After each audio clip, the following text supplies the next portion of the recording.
Bonsoir tout le monde et bienvenue à vous. Si vous aimez les creepypastas, l'horreur, le suspense, vous êtes donc sur la bonne chaîne. Ici, frissons et tensions sont mis à l'honneur pour votre plus grand malheur.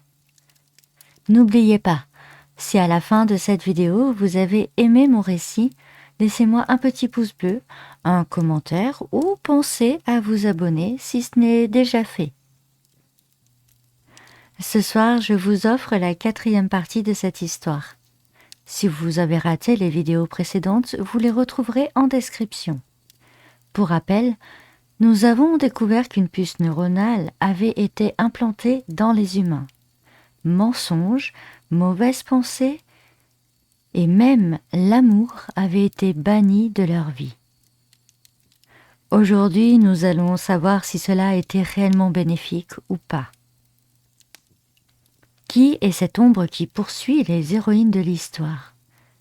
Va-t-on retrouver Anita? Je vous invite à vous installer avec moi auprès du feu. Prenez donc un cookie, un bon plaid et découvrons ensemble la suite de cette histoire maléfique.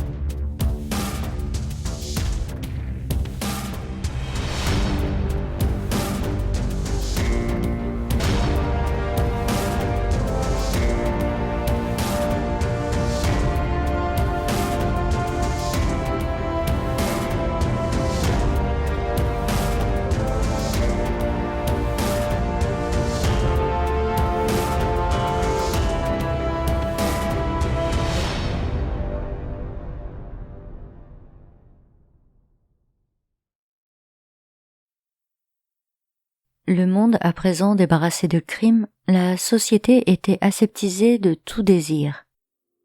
L'amour, seul sentiment qui pouvait ressortir le pire comme le meilleur de chaque être, avait été purement et simplement banni de l'esprit humain. Vous lier d'amitié? Impensable. Au contact des autres, vous auriez pu faire naître un sentiment apparenté à l'amour, et cela aurait à coup sûr entraîné votre mort. Les informaticiens avaient conçu à présent la puce parfaite, qui pouvait contrôler totalement les sentiments humains. Au-delà d'un simple espionnage, à présent elle pouvait inhiber le moindre être vivant. Les rapports d'avant avaient été effacés. Plus rien ne subsistait des sentiments que pouvaient ressentir les parents pour leurs enfants, des adultes pour leurs conjoints, des enfants pour leurs doudous. L'appartenance n'était plus qu'un simple mot désuet. S'il n'y avait pas d'amour, il n'y avait plus cette notion de possession. Sans surprise, les semaines qui ont suivi, nombre d'êtres humains ont péri, préférant le froid de la tombe à celle d'un cœur asséché. Et très vite, c'est la natalité qui s'est effondrée. Mais les dirigeants ont trouvé une solution de plus. Les bébés en laboratoire. Après tout, pour créer la vie, il n'y avait pas besoin de sentiments, juste de quelques fluides. Techniques biologiques, éprouvettes et utérus artificiels ont fait leurs œuvres. Anita ouvrait les yeux. 10 longs mois qu'elle était dans cette chambre froide et blanche, ses maux de tête toujours présents. Elle se retourna dans son lit et plaqua son coussin contre son visage pour étouffer un cri. Elle ne supportait plus cette angoisse, mais il ne lui avait rien laissé qui aurait pu l'aider à mettre fin à sa vie.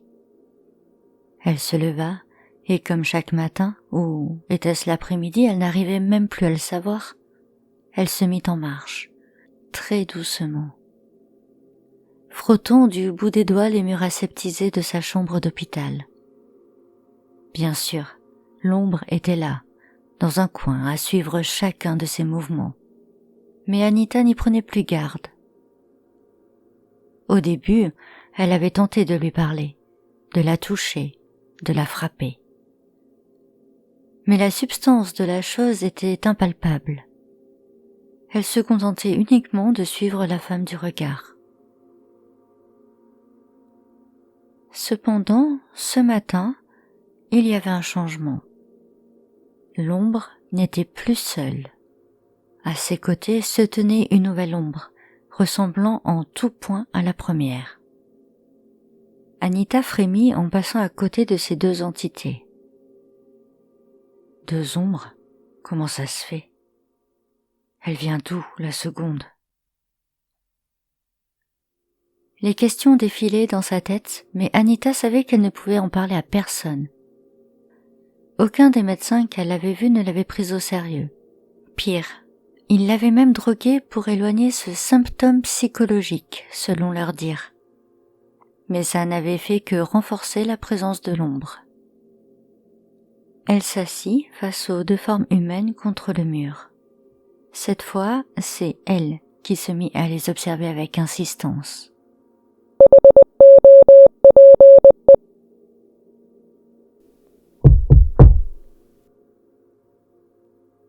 Anita ouvrit des yeux ronds. De l'autre côté du mur, quelqu'un venait de frapper.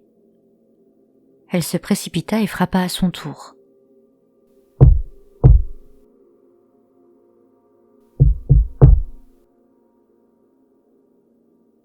Pour la première fois en 10 mois, un sourire éclaira son visage. « Tu m'entends » dit-elle d'une voix qu'elle espérait assez forte. « Oui. » Sur ces 3 petites lettres, le cœur d'Anita s'emballa. « Anita ?» La jeune femme recula de stupeur. Qui pouvait être de l'autre côté? La personne connaissait son nom? Très prudemment, elle posa son oreille contre le mur et tenta une réponse. « Oui, qui êtes-vous » ? « C'est moi, c'est Lucille. » De l'autre côté de la paroi se tenait sans doute aucun, son ami d'enfance. « Que fais-tu là ?»« Je les entends et je les vois également. » « Qui ?»« Les ombres. » Anita sentit des larmes lui monter aux yeux. Elle, qui se croyait folle, en prise avec des visions effroyables, voici qu'elle entendait une autre personne confirmer la présence de ces choses. Elle tourna la tête vers le mur du fond. Oui, aucun doute. Les deux ombres se tenaient côte à côte et ne la quittaient pas du regard. Comme toujours, inexpressives, les entités se rapprochèrent d'elle lentement, comme flottant dans les airs, et en un battement de cils, elles disparurent, comme si elles n'avaient jamais été présentes. De l'autre côté du mur, Lucille hurlait. « Elles sont là! Elles sont arrivées! Elles sont 2! » Anita se précipita contre le mur et tenta d'apaiser son amie. « Ne t'inquiète pas, elles se contentent d'observer. On ne peut pas les toucher. Elles ne peuvent pas nous toucher. Impossible qu'elles te fassent du mal. Il faut simplement les ignorer et elles te ficheront la paix. Ne t'inquiète pas, promis, il ne t'arrivera rien. » Un grand boom retentit dans la pièce à côté d'Anita et elle se plaqua contre le mur pour écouter. « Lucille, ça va ?» Un silence s'installa quelques instants avant que la voix de son amie n'arrive jusqu'à elle. « Oui, je leur ai jeté une chaise, mais elles n'ont pas bougé. C'est passé à travers elles et elles n'ont pas bougé. » La voix qui se frayait un chemin à travers le mur semblait affolée, tremblante. La peur était présente. « Je te l'ai dit, tu ne crains rien. L'ombre ne m'a jamais fait de mal. Elle est juste une observatrice. » Anita s'installa en tailleur contre le mur et continua de rassurer Lucille. « La seule chose que je ne m'explique pas, c'est qu'elle a toujours été seule, jusqu'à ce matin. Et maintenant, elles sont deux. » termina Lucille. Oui, Lucille aussi les voyait, l'une à côté de l'autre, même forme, même taille, même noirceur. Pourtant, tout comme Anita, les mois passant avant qu'elle ne soit transférée dans cette chambre, elle n'avait qu'une ombre qui l'épiait. Elle leva la voix, semblant comprendre. « Anita, est-ce que tu crois que nous avons chacune une ombre, une entité chacune, et qu'à présent elles sont ensemble car nous sommes côte à côte, ici ?» C'est possible. Un chuchotement presque inaudible. Si cela était vrai, ça expliquerait beaucoup de phénomènes qu'avait vécu Anita ces dernières semaines. La présence d'une ombre supplémentaire dans la pièce lorsqu'elle était en examens médicaux. Les deux ombres de plus lorsqu'elle avait eu le droit de sortir dans la cour pendant quelques minutes pour prendre la lumière du jour. L'ombre furtive, mais néanmoins réelle, qu'elle a vue lorsque l'infirmière lui a porté son repas la semaine dernière. Les ombres seraient-elles reliées à certaines personnes? Et si c'était le cas, pourquoi personne n'en parlait? Est-ce parce qu'ils avaient peur ou parce qu'ils ne les voyaient pas? Anita se sentit faible une fois de plus, et sa tête bascula sur le côté. Lucille, dans l'autre chambre, observait à son tour les deux ombres. Elle n'arrivait pas à distinguer laquelle la suivait depuis presque 6 mois et celle qui était nouvelle. Ces 6 derniers mois, Lucille avait franchi un cap. Les visions s'étaient accélérées et les interférences étaient devenues infernales. La seule chose qui contenait un peu ces sons s'était avérée être les hauts murs de cette clinique. De guerre lasse, elle avait accepté d'y entrer pour un check-up complet, et alors qu'elle pensait y rester seulement quelques jours, cela s'est finalement transformé en semaines, puis en mois. Des larmes coulaient le long de ses joues, et elle n'y prit pas garde. Elle se sentait plus isolée que jamais. Miraculeusement, ou non, la 3e règle n'avait pas pu être intégrée dans sa puce défectueuse. Mais pour tous les autres, si. Sa mère ne se souvenait plus d'elle, ni de sa sœur. Mais les souvenirs de Lucille étaient restés intacts, ainsi que les sentiments qui s'y rattachaient. Et c'est horrible, vraiment, de savoir qu'elle ne comptait plus pour personne alors qu'elle rêvait d'entendre encore une fois la voix de sa mère. Mais comment téléphoner à une personne qui ne connaît plus rien de votre existence? Elle se retrouvait là, isolée de tous, sans espoir de retrouver sa liberté. L'ombre la plus proche d'elle se rapprocha. Lucille fit un pas en arrière, mais l'ombre sembla fondre sur elle, presque la toucher, et une chaleur envahit tout son être.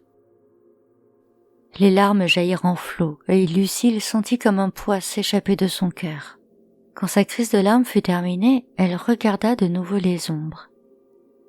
La première n'avait pas bougé, tandis que la seconde enveloppait ses épaules, comme lorsqu'une personne tente de vous rassurer.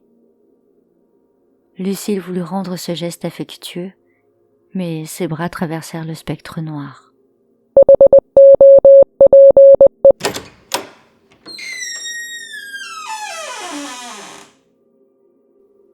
La porte derrière Lucille s'ouvrit, laissant place à l'infirmière et au plateau repas. Un bol de gruau informe et une cuillère faite en biscuit qu'on ne pouvait pas transformer en arme. L'infirmière indiqua que le carton du bol s'auto-détruirait au fur et à mesure du temps, et que donc, ça aussi, on ne pouvait pas l'utiliser à des fins mortelles. Mais la jeune femme n'écoutait pas. Non. Lucille fixait quelque chose bien au-delà de la porte de la chambre. Derrière la femme en blanc se tenait une ombre noire, la même que les deux qui étaient actuellement à côté d'elle. La porte se referma et Lucille leur parla pour la première fois. « Qui êtes-vous ? Qu'est-ce que vous me voulez ? Ce qu'il y avait dans le couloir à l'instant, c'est la même chose que vous, n'est-ce pas ? Vous venez d'où ? Vous êtes qui ? C'est quoi tout ça ? » Elle ferma les yeux et reprit. « Oui, je sais. Je vous entends, mais je ne vous comprends pas. » « Mais merde à la fin. Vous voulez quoi ?»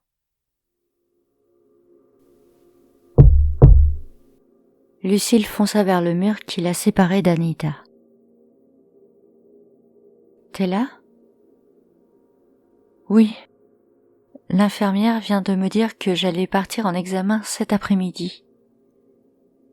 Ils vont enfin réussir à réparer ma puce.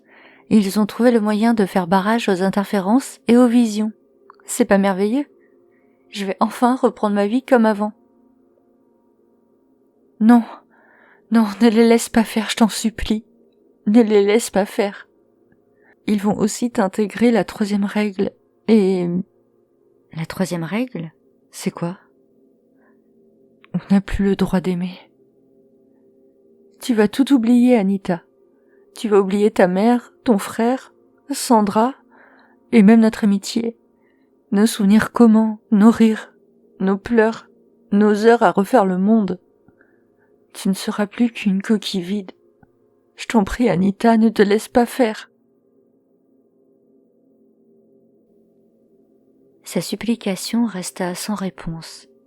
De l'autre côté du mur, Anita venait de tomber au sol, droguée à son insu par la nourriture qu'elle venait d'ingérer. C'est à cet instant que 2 hommes tout de blanc vêtus entrèrent dans sa chambre pour l'emmener en salle d'opération. Les heures s'écoulèrent et Lucille se rongeait les ongles.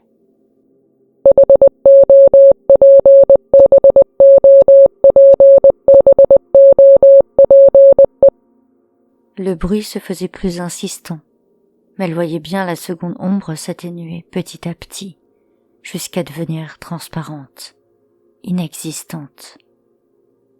Lucille finit par s'endormir les yeux gonflés de larmes, et lorsqu'elle les rouvrit, une infirmière se tenait devant elle.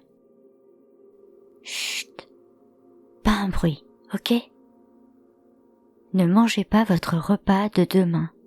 Ne le mangez surtout pas. Ma collègue va y glisser un puissant sédatif. Ne le mangez pas. Je repasserai demain soir avec un nouveau plateau. Attendez jusque-là, d'accord ? » L'infirmière sourit et dirigea son regard vers l'ombre, lui fit un oui de la tête, ainsi qu'un clin d'œil. Lucille en resta ébahie. « Vous les voyez ?» À cette question, une ombre apparut derrière l'infirmière. « Chut, mangez ce plateau et ne mangez plus rien jusqu'à demain soir, d'accord ? Et est-ce que vous savez ce qui est devenu Anita ? » Elle est sortie. Ils ont réussi. Ils ont annihilé tout sentiment. Et ils ont également mis à jour la dernière règle. Quoi ? Après avoir détruit l'amour, maintenant ils s'en prennent à l'espoir. Si on espère trop, on meurt. Mais, et vous ? L'infirmière montra de son index les 2 ombres qui s'étaient rapprochées l'une de l'autre et fit de nouveau un clin d'œil en direction de Lucille cette fois. « Je vous dirai tout demain. Mangez maintenant et attendez mon retour. Mais restez combative. » L'infirmière referma la porte et Lucille se retrouva de nouveau seule dans sa chambre. Seule avec l'ombre qui l'observait toujours. Finalement, elle se prit elle aussi à espérer. Elle espérait que toutes ces questions trouvent enfin une réponse et qu'elle puisse peut-être sortir de là sans oublier son passé.